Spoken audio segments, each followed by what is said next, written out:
Eastern Mosul may be liberated from Daesh, but to drive deep inside, you still need an escort. We're travelling with Iraq's SWAT team, an elite squad trained by Americans. The man in charge is Major Mohammed Masoud. This house is on the edge of the city, and from here you can see the war in the west. That's Al Tayran neighbourhood on the other side of the river. Now, Iraqi forces say that they have captured it, but we can still hear a battle underway. There are mortars and airstrikes. But the most important thing for the Iraqi forces right now is to keep control of that bridge. The fourth bridge is important for Mosul because it will be easier to take equipment and materials from east to west. And once it's liberated fully, a special force will come and build it again. Also, it's good for families who want to escape because then they can come directly to the east. They have family here and relatives. That's what Sergeant Shakur is waiting for. His wife, children and parents are just across the river in Al Tayran. He hasn't seen them in 2 years. Every 10 or 15 days, we can talk for 2 or 3 minutes. They ask about me and then the phone cuts off. If Daesh catches someone with a phone, they will kill them. I'm sure the army and special forces will liberate my family soon.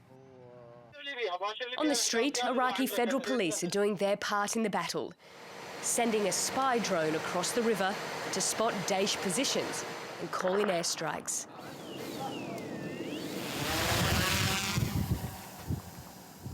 Daesh has drones too, armed with small bombs to drop on civilians and soldiers.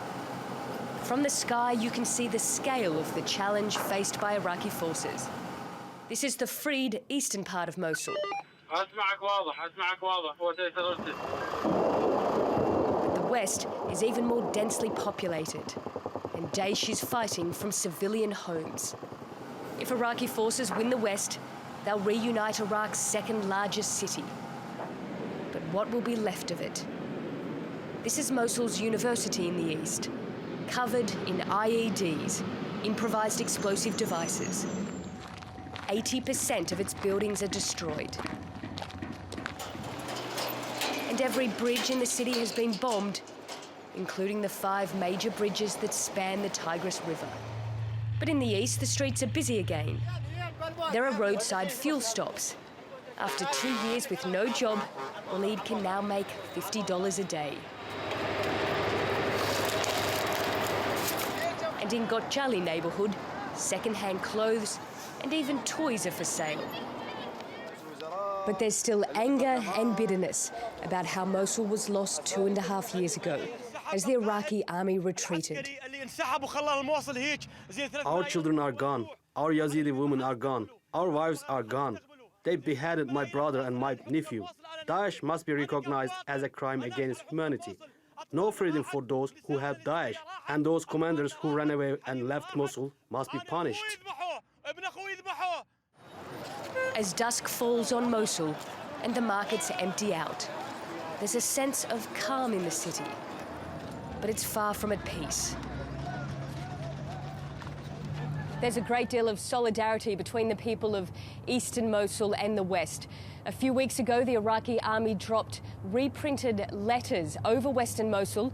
They'd been written by people from the east, including students, telling people on the west to stay strong, that they had their support, and describing what their life was like now that they were free from Daesh. Letters of support, really. But of course, the people in western Mosul are going through their own horror right now. And while things have quietened down on the east, families there who have relatives and friends in the west, they've been divided for more than 2.5 years.